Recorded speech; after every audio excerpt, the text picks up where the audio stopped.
Okay, let's jump in. Welcome back to the deep dive. Today we're doing something a little different. We are taking this fascinating stack of archival material, a slice of elite American intellectual thought from 1996, and we're not treating it like history. No, not at all. We're running it through what we're calling a structural stress test. Exactly. The idea is to use the past as a kind of high-powered analytical laboratory for the present. That's absolutely right. And our mission here is really, really specific. We are applying a cold analytical lens. We're focusing rigidly on institutions, incentives, power structures, and the secondary effects that ripple out from them. Right. We are not here to debate whether these thinkers were, right or wrong. No, this isn't about hindsight bias. Precisely. No. We're looking for where the structures and the assumptions they described back in 1996 have created these permanent defining echoes that really shape our world today in 2026. So our guiding principle is all about structure over events and stimuli over, well, just opinions. We want to find the structural repetitions, the problems the system couldn't solve then and still can't solve now. And also the permanent shifts, the things that maybe seemed temporary at the time but fundamentally changed the entire landscape. Okay, so let's dive in and see what this mid-90s world can tell us about the one we inhabit today. Let's start with part one, economic mythology. We can jump straight into the dominant economic fears of 1996. Yeah. I mean, one magazine cover from that July just sums it all up. It was this neat, really disturbing formula, the recipe for a depression, and the sources identify three key ingredients that were driving this whole macroeconomic panic. You had, first, falling wages for most workers. Right, which is a huge deal. A huge deal. Sure. Then, a bipartisan push for zero inflation, driven mostly by the Federal Reserve. And third, this massive, almost obsessive political drive to eliminate the budget deficit.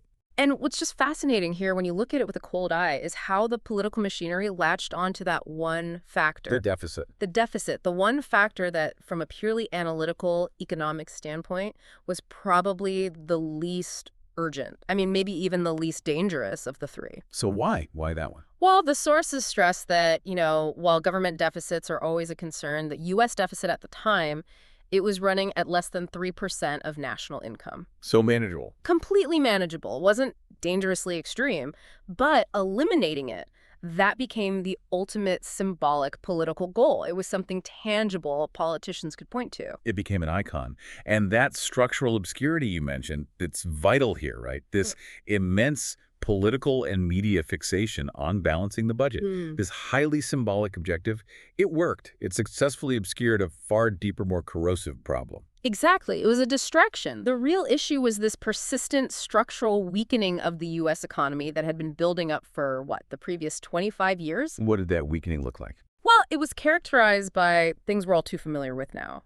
Skyrocketing income polarization. The rich getting much richer, everyone else sort of treading water. Or sinking. Or sinking. And rising precarity, widespread job insecurity. These fundamental issues, this decay of the underlying labor market, were being masked temporarily. How were they being masked? By this 1-2 punch. First, a massive debt binge from both households and the government. People were borrowing to maintain their standard of living. Okay. And second, you had favorable demographics. A still active, very large workforce from the boomer generation was sort of papering over the cracks. So when the primary political incentive is to fix a symbolic, easily packaged problem like the deficit, then the long-term structural issues just get pushed aside. They get systematically ignored. Things like wage stagnation, crumbling infrastructure, lost human capital, they just fall off the agenda. And we can actually put a very real dollar amount on the cost of this institutional choice, can't we? The sources are specific. They are.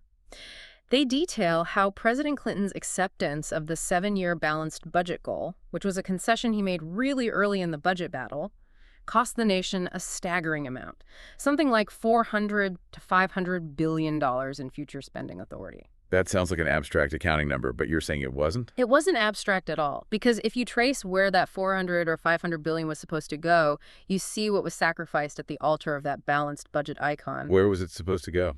They effectively cut, or in many cases just never funded, proposed investments in infrastructure, in education reform, and critically, in human capital development. Wait, but weren't those the very things that Clinton himself had argued were absolutely necessary? The exact things. He argued they were necessary to counter growing inequality, to help workers keep pace with technological change. So the institutional lesson here is just stark. Yeah. It's the danger of political symbolism overriding sound economic policy. It guarantees the institutional neglect of fundamental issues, and in doing so, it cements long-term inequality right into the very structure of the economy. So, the system chose a temporary political victory, a kind of symbolic comfort, over long-term structural competence. That's a powerful lesson to carry into 2026. It really is. Let's move to another area where the 1996 analysis was, well, painfully prescient. Right. And that's the demographic time bomb. Right, the baby boomers. Exactly. Even back then, long before the peak of their retirement, the sources were identifying this wave as a challenge that, on its current institutional course, the nation simply would not be able to afford. And you can ground this anxiety in the specific data points they were looking at. I mean, Social Security, it runs on a pay-as-you-go system, right? Current workers are funding current retirees. Sure. By 1996, they were projecting that by 2013, which from their perspective was just around the corner, the annual surplus of Social Security tax revenue over the outlays would turn negative. So that was the first alarm bell. The moment where more money starts going out than coming in each year. That was the first alarm bell, but it wasn't the real panic point. And what was the real panic point? The real stress point was projected for 2030, because by then, the entire baby boomer generation would have reached 65. The annual cash deficit for Social Security alone was projected to balloon to $766 billion Per year. per year. And this is a debt that compounds. When you look at that scale, you start to understand why there was this institutional scramble in 1996, even if ultimately it just led to political paralysis. So what were the proposed solutions, the institutional responses they were debating? It really centered on two main approaches. Either you drastically modify who gets the benefits, or you structurally encourage people to stay in the workforce for longer. Okay, let's break that down. What did modifying benefits look like? Well, the main idea being floated was something called affluence testing. The thinking was, millions of people would be truly destitute without federal aid, and we have to protect them. But should benefits be universal if there's demonstrable senior affluence? So means testing Social Security. Essentially, yes. It raised these really tough questions about defining social safety nets versus income redistribution. It's a debate we're still having. The second approach was about extending working lives, which, as they pointed out, requires more than just slowly raising the eligibility age. Right, because that hits a technical detail that I think is often missed. Yeah. The Social Security earnings test. Can you clarify what that was and why changing it was seen as part of the solution? Certainly. It's a crucial piece of the puzzle. In 1996, if you were a retired beneficiary under the full retirement age and you decided to keep working, your Social Security benefits would actually be reduced if your earnings went over a certain limit. So as a penalty for working. It was a massive financial disincentive. It punished older Americans who might otherwise have chosen to remain partially or even fully employed. So the institutional proposal was simple. Abolish the test. And the logic was that this would structurally encourage higher workforce participation among older Americans. Exactly, which would do two things at once. It would reduce the outlays from the system because fewer people are claiming full benefits, and it would increase the tax revenues flowing into the system. And yet, looking back from 2026, the structural repetition is just staggering. We are still debating these exact same entitlement fixes. Precisely. 30 years later, the core dilemma remains structurally unresolved. Why? Because in 1996, the political system faced this impossible choice: universal benefits versus long-term fiscal sustainability. Or, to put it another way, protecting senior affluence versus ensuring intergenerational fairness. And nobody wanted to touch it. Because the issue is politically intractable. The political cost of making the necessary hard choices is seen as too high for any individual politician or party to bear. The governance structure just proved incapable of addressing the forecast challenge. And the result? The result is that a predicted financial challenge has metastasized. It's become the permanent, massive national burden we face in 2026, where every few years we hit the same panic points and we achieve the same level of paralysis. Okay, let's move on from economics to the architecture of power. Specifically, how accountability is avoided and how power is maintained. And let's start with the institutions that shape the public narrative. The media. Yes. The sources from 96 are incredibly critical of the structure of the elite White House press corps. The critique is really sharp. It hits hard on the limited curiosity displayed by these elite reporters. They were institutionally trained, or maybe it was more culturally incentivized, to focus relentlessly on what the sources call pure politics. And what does pure politics mean in this context? It means the tactical personal struggles. The struggle of Bob Dole against Newt Gingrich against Bill Clinton, the horse race. Instead of the substance. Instead of tackling what they call our collective efforts to solve collective problems. The structure of the news institution, in essence, prioritized spectacle and conflict over actual substance and policy. Well, why did they accept that shallow focus? What were the incentives that kept them locked into covering personality battles? The incentives were deeply institutional, and they were powerful. First, this focus allowed reporters to maintain privileged inner circle access to the key players. Access is the currency in that world. Right. Second, it allowed them to act as if they possessed special inside knowledge about the machinations of power, which boosts their professional prestige. But critically, and this is the most important part, the structure provided a massive professional safety net. What do you mean by a safety net? The sources stated explicitly there were no consequences for being wrong. Think about it. If you report on a policy failure, you can be challenged on the facts. Your analysis can be picked apart. But if you just report on a personality clash or a tactical squabble, it's just self-validating entertainment.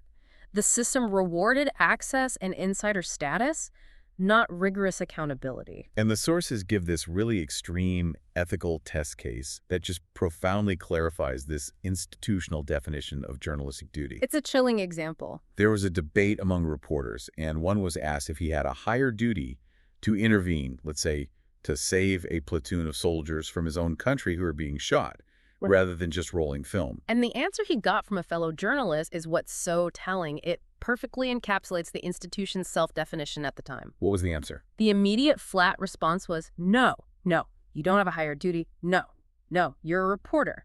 The idea was that professional neutrality and detached observation transcended even the most extreme moral or civic obligation. So the duty was to the story, not to the people in it. Not just that. The reporter who was tested later admitted he felt he had chickened out of his duty as a journalist to remain detached. The detachment itself was the core principle. That is a profound insight. It shows how deeply fixed that definition of duty was. It's a definition that systematically reinforces the media's separation from active civic participation. And it directs public attention away from structural failures and towards those personality conflicts. Right. If the watchdog is focused on the tactical fight, rather than the structural decay, then who exactly is watching the decay? That's the question. So if the media, the supposed public watchdog, was institutionally focused on spectacle, let's see what was happening behind the closed doors of other powerful institutions, where accountability was being actively avoided. A great transition. We can turn our analytical lens to medical institutions, specifically an analysis from the time on plastic surgery malpractice. These surgeons, according to the sources, viewed themselves with this almost artistic arrogance. They were sculptors in flesh, performing demanding work on healthy people. This self-perception suggests a high degree of specialization and, you'd think, rigorous self-regulation. You'd think. But beneath that highly specialized, affluent surface, there lay a pervasive institutional structure that was designed for secrecy. Specifically, secrecy regarding alleged medical misdeeds. How so? The sources gathered details showing that colleagues spoke reluctantly and almost always off the record. They were unwilling to expose their peers. Furthermore, the hospital, the institutional center, refused outright to reveal the rules governing its own disciplinary committee. So the walls went up immediately, and the law, which is supposed to be the ultimate enforcer of accountability, was actually protecting this opacity. Absolutely. The system was rigged for institutional protection. Under California law at the time, patient complaints were mandated to be confidential unless formal administrative or criminal charges were actually filed. Which is a process that could take years. Years. And it was protracted, expensive.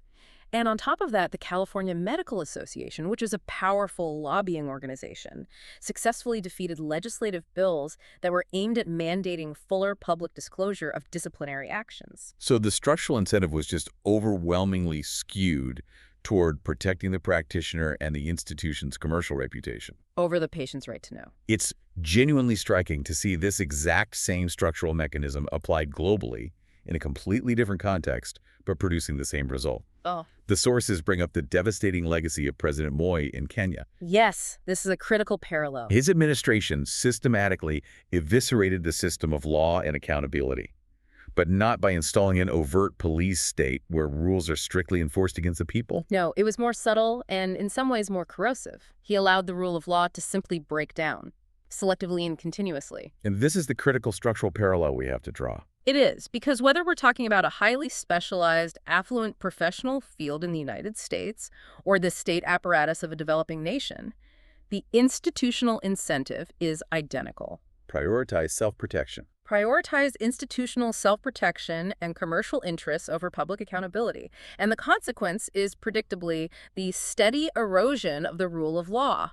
Rules just cease to matter when they're intentionally opaque or selectively unenforced or outright defeated for the benefit of the powerful. Yep. That's a permanent threat to civic order. The archives also force us to confront economic structures that were, tragically considered permanent even by those observing them at the time. Systems of exploitation that were operating with minimal political or legal restraint. And they were fueled by what seemed like an inexhaustible supply of vulnerable people. Right. Let's look at the examples. They're shocking. In Pakistan, child labor had reached these epidemic normalized proportions. The conservative estimate was in the region of 11 to 12 million children working. And the sources highlight that at least half of these children were under the age of 10. They made up a quarter of the entire unskilled workforce. A quarter? And they were critical to key export industries like carpet making and brick making. And for this grueling work, they were earning, on average, a third of the adult wage. There's a quote in there from a World Bank economist that just lays the institutional dependency bare. He argued that Pakistan's very economic viability correlated directly with the number of children in its factories.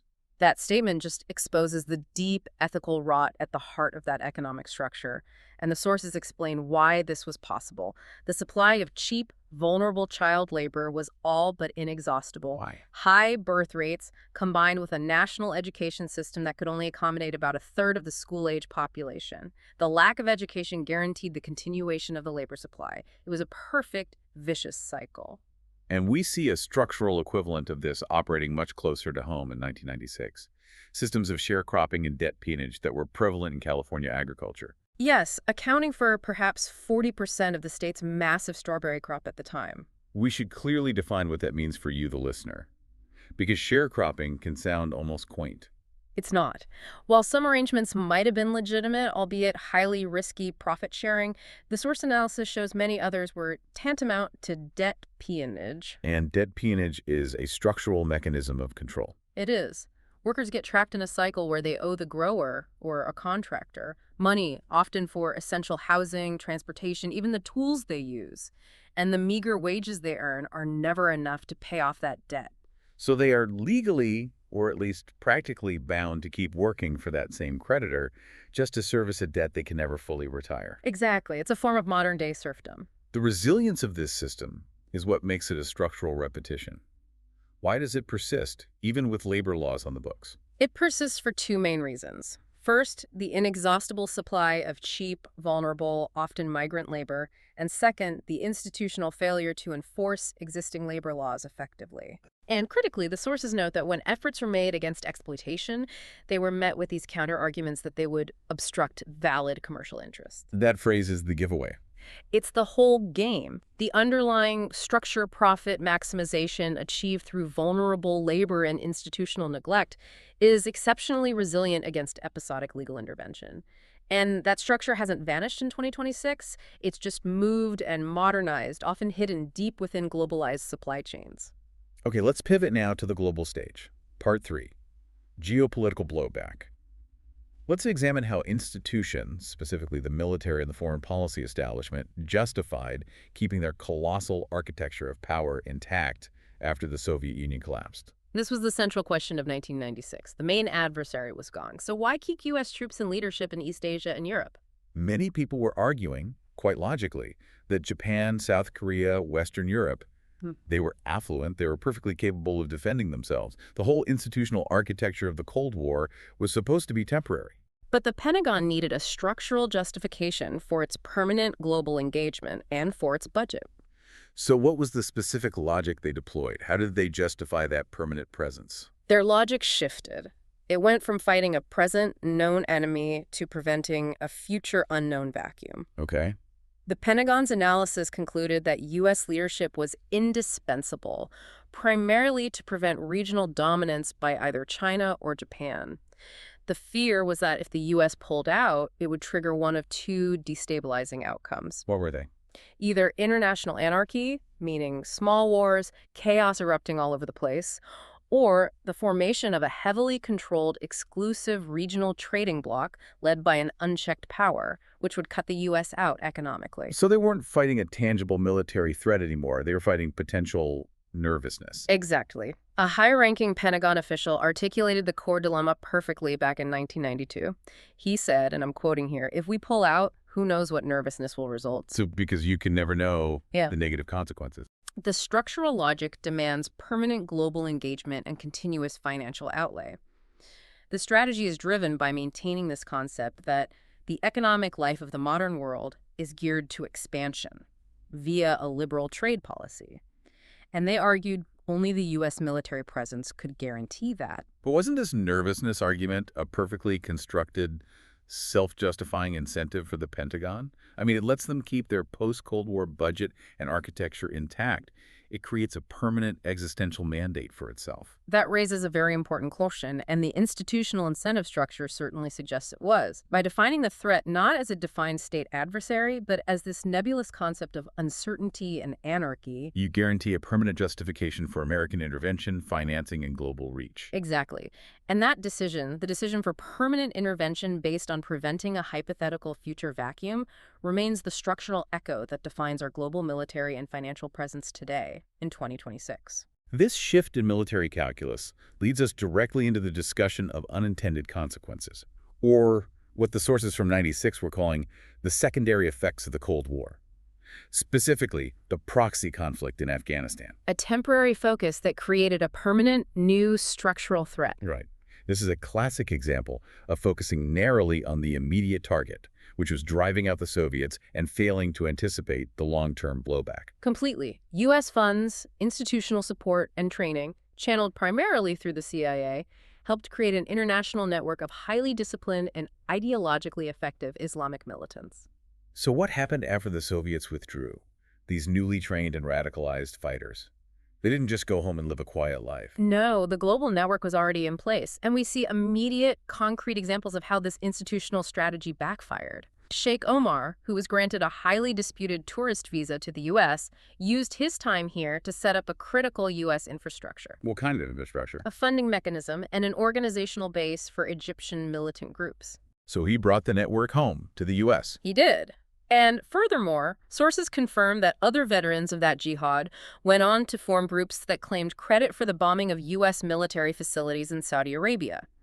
We also know that an estimated 3,000 veterans of the Afghan conflict went on to volunteer in other conflicts, like Bosnia. And they carried their training, their ideology, and their transnational contacts with them. Exactly. This moves the threat from a specific state-level proxy war to something profoundly different. It creates a structural shift. It does. It's the empowerment of a permanent international non-state threat. A threat that was highly mobile, ideologically driven, and fundamentally anti-Western. The logic of focusing solely on the Soviet target resulted in empowering a new structural enemy-networked terrorism that still persists in 2026. It's a powerful demonstration of the long-term danger of narrowly focused institutional objectives without anticipating the asymmetric blowback. Let's look at another relationship now. The U.S. military and the media in 1996.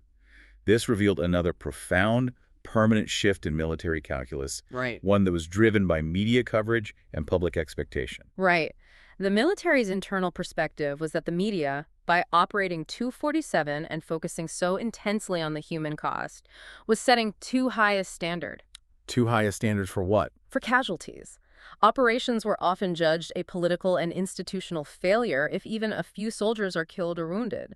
This is the casualty aversion complex reaching critical mass. And this media-enforced public constraint then became a self-imposed restriction on the military's capacity to project power globally. Absolutely. The officers were very plain-spoken about this new reality. They stated that Because of the media, the only conflicts we'll be able to enter are those we can win easily. Oh. The whole calculus for intervention changed. The potential for immediate televised casualties became a political stopper, regardless of the strategic necessity. That structural change is summed up perfectly by a quote from one officer. He's lamenting the change in parameters, saying, "We can't fight the Serbs the way we fought the Indians. We're too restricted now." That quote is a powerful institutional summary. It's an acknowledgement that the military's toolbox, specifically the willingness to accept high attrition over time, was now permanently constrained by the civilian political environment. An environment which was in turn enforced by the media's zero-tolerance policy for casualties. Right. So the media, in this sense, acts as an institutional filter. It structurally narrows the acceptable parameters of U.S. military action globally. And this is a permanent political constraint on intervention that defines which conflicts are possible in 2026. It fundamentally changes the nature of global power projection. Okay, let's shift gears completely. Part 4, technology and the limits of foresight. Let's look at how the institutions of 1996 were faced with a completely new phenomenon, the burgeoning World Wide Web, and often failed to predict its true trajectory. Yeah, because they were looking at it through their existing organizational lenses, and this led to a massive systemic blind spot. So the early internet assessment was often summarized as the Java theory. But the underlying problem was conceptual, right? It was. The concern was focused on replacing the personal computer, and more fundamentally, on how to impose structure on the vast, uncharted tracts of information that were suddenly available online. Experts at the time really struggled with the limitations of hit-or-miss Boolean searches. For our listeners who might not remember early web navigation, can you just clarify what was so limiting about Boolean searching? Certainly, Boolean searching relies on simple operators like and or not. So if you search for apple, you might get results about the fruit, the record company, and the computer company all jumbled together with no easy way to filter or prioritize. It lacked nuance. It lacked nuance, context, and hierarchy. It worked well for small, categorized institutional databases like a library catalog or LexisNexis, but the early web was just too big and too messy for it to be an efficient tool. So the institutional solution they proposed was deeply rooted in their existing knowledge structure, which was based on libraries and traditional data management. Exactly. The proposed solution was to implement the equivalent of the Dewey Decimal System, a formal, central index and searching structure for databases all around the world. A card catalog for the internet. That's a perfect way to put it.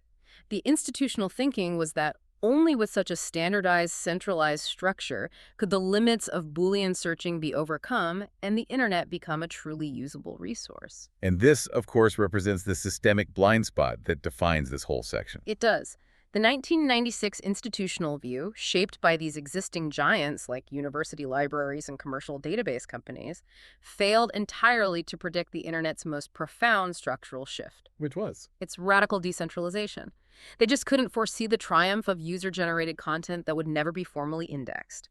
They couldn't imagine the impossibility of applying a single, centralized organizational structure to a global information sphere. Or the arrival of sophisticated search technologies like Google's algorithm that didn't rely on pre-existing human categorization at all. Exactly. They saw the internet as a giant, unruly library that needed a librarian. They missed the fact that it was actually a chaotic, self-organizing social ecosystem. But so while the index problem was a failure of imagination, another major trend was a structural decision with immediate, permanent consequences.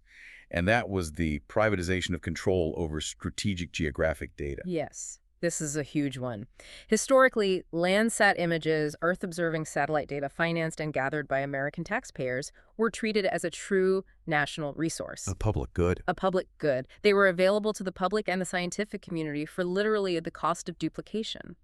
The institutional priority was public good and scientific dissemination. But the sources from '96 detail a permanent structural shift in that control mechanism that was already underway. Indeed. The next generation of Earth-observing satellites was financed privately. Companies like Earthwatch retained ownership of their images.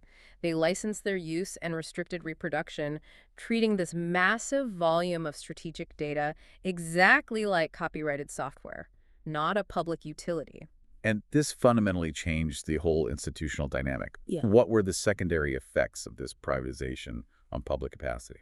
They were profound. Federal agencies like the Department of Agriculture immediately began losing their capacity to distribute mapping information inexpensively for crucial public goods. Like, for example? For example, providing farmers with detailed maps needed to fight soil erosion or to promote conservation or to respond to natural disasters like floods or droughts. The cost just became prohibitive for many public uses. And crucially, this institutional change structurally altered who had access to strategic, real-time information on a global scale. That's the permanent shift. The sources warn that, and I'm quoting, "Foreign governments, large corporations, and other paying clients will get exclusive rights to information they pay for." So it created a tiered system of knowledge. Absolutely. The move effectively shifted critical strategic data used for everything from military planning to resource allocation and disaster response, from a public commons funded by taxpayers to a privately owned, commercially restricted asset. In 2026, the battle for control over data is constant, and this 1996 decision to privatize strategic geodata stands as a critical early victory for private commercial interests over public resource access. Okay, let's turn to our final section, Part 5, the shifting logic of American politics. Let's analyze the deep structural changes observed in politics during that mid-90s window. Many of them are now just the undisputed facts of life in 2026. We can start with the structural indicator of populist potentiality that was tested by Pat Buchanan's presidential campaign. Right. While he was never really expected to win the nomination, the massive energy and excitement his run generated demonstrated a deep structural dissatisfaction within a segment of the electorate. It was a potentiality that was highly attractive to right-wing populism. It was a tremor, indicating fissures deep beneath the political surface. And this structural dissatisfaction met an entrenched institutional gridlock. Post-1994, after the Republican Revolution, the leadership figures like Newt Gingrich was deeply committed to a partisan takeover of Washington. They prioritized political conquest and institutional dominance over actual policy achievements. Their intransigence became the defining feature of that era. The sources highlight that this relentless focus on partisan victory actually prevented the Republicans from taking full advantage of President Clinton's weakened political position. Oh, so? They could have secured real conservative policy achievements on issues like the budget or entitlements, wins that would have been unimaginable just a few years earlier. But instead, they gave the impression they were bound by the orthodoxies of their party.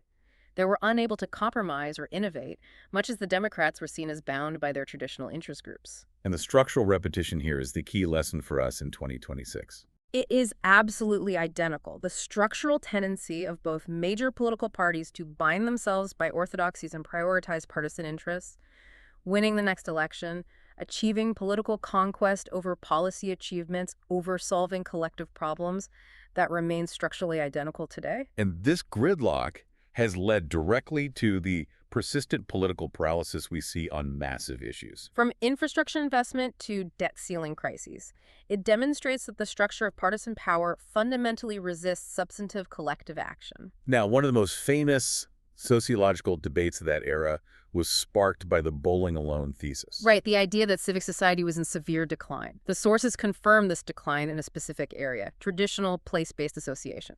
For example, league bowling, which was a cross-class, localized activity, had declined by 40% between 1980 and 1993. So was civic society simply dying, or was it undergoing a structural metamorphosis? It was a metamorphosis. The decline in that broad local cross-class association was countered by significant growth in non-traditional, more specialized groups. Such as? The sources point to the doubling of small business formations since 1970, the booming domestic membership of Pentecostal churches, and the rise in highly specialized suburban or issue-based organizations like the PTA.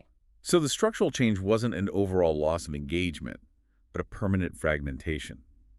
People moved away from those broad, localized affiliations, the Lions, the Elks, the Masons, the local unions. And moved toward highly specialized, often national or narrow suburban groups. Exactly. They traded the common ground of localized, cross-class associations for the efficiency and focus of specialized, often issue-driven organizations. Did the sources talk about what was lost in that trade? They imply a massive loss of local common civic ground. I mean, the Elks Lodge or the Bowling League, it forced people of different classes, different political leanings, different professional backgrounds to share space and address local concerns together. You got to talk to your neighbors. You had to. The shift to specialized national organizations means people are mostly just associating with those who already share their narrow identity or their specific issue focus, and that fragments the bedrock of local associational life. It makes it much harder to build consensus on broader community problems. Finally, let's look at the gendering of American politics and the structural emergence of the identity-aligned voter. A huge topic. The sources detail how, by 1980, the very institutional structure of the American family began to splinter politically. This was driven by soaring divorce rates and the fact that more than half of women were now working outside the home. And this fracturing created the political gender gap. It did. But what the media often just summarized as women favoring Democrats, the analysis showed was really two distinct structural gaps. While women were, on the whole, moving left, men were simultaneously turning out in strength, often favoring Republicans to protect what they perceived as their economic and cultural interests. So you get a substantial and recurrent male gap favoring the GOP. Exactly. And this gender gap had profound implications for policy and for political dialogue. How so? Well, the structural gendering of American politics sharply eroded political support for the social programs the Democrats had traditionally championed, and this shift permanently altered the entire axis of political debate, It moved politics away from integrationist material goals. which the source refers to as the historical focus on material needs meeting the promise of life, liberty, and the pursuit of happiness. And moved it toward a focus on identity politics.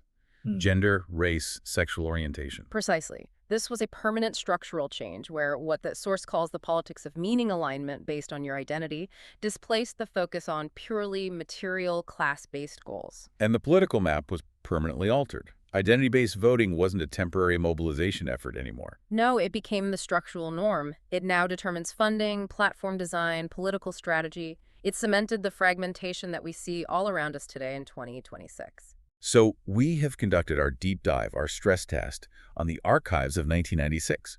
And the findings are, well, they're pretty clear. What seemed like temporary political or cultural events, the intensity of the deficit scare, Buchanan's populist run, the struggle to index the early internet, they were actually symptoms of deeper, permanent structural shifts. Shifts in economics, media, and politics that really define the world of 2026. And I think three key institutional lessons stand out from this analysis. Structures from 1996 that remain critically applicable right now. Okay, what are they? First, the cost of symbolism. Political institutions consistently prioritize easily digestible symbols like balancing the budget over difficult structural investments like human capital and infrastructure. And that choice ensures the long-term persistence of inequality. And the neglect of fundamental economic issues that eventually compound into crises. Okay, what's the second one? Second, opacity is intentional. When key institutions, whether they're professional guilds, government agencies, global supply chains, when they are structurally opaque and resistant to transparency. It's almost invariably, because that opacity is specifically designed to protect commercial interests and institutional self-preservation above the demands of public accountability and safety. Exactly. And third, the new geopolitical calculus. The foreign policy blowback demonstrated that an institutional focus on a single, defined adversary, like in the Cold War, often results in empowering greater, lasting asymmetric threats. It structurally changes the nature of future conflicts into forms the initial institution was never designed to fight. And here's where it gets really interesting. So the 1996 political critique was that the media led the public to believe the real meaning of public life is the struggle of Bob Dole against Newt Gingrich against Bill Clinton. If that focus on personality and partisan struggle was the great institutional illusion of that era. Then what's ours? Exactly. What structures are in place today in 2026 in the algorithmic feeds, in data ownership, in our political systems that similarly force our attention onto personality and immediate tactical conflict, that blind us to the true, fundamental, and permanent structural shifts occurring right now in labor, in the private control of strategic information, and in the calculus of global power, that inherited structure of distraction. That is the ultimate problem we have to learn to identify.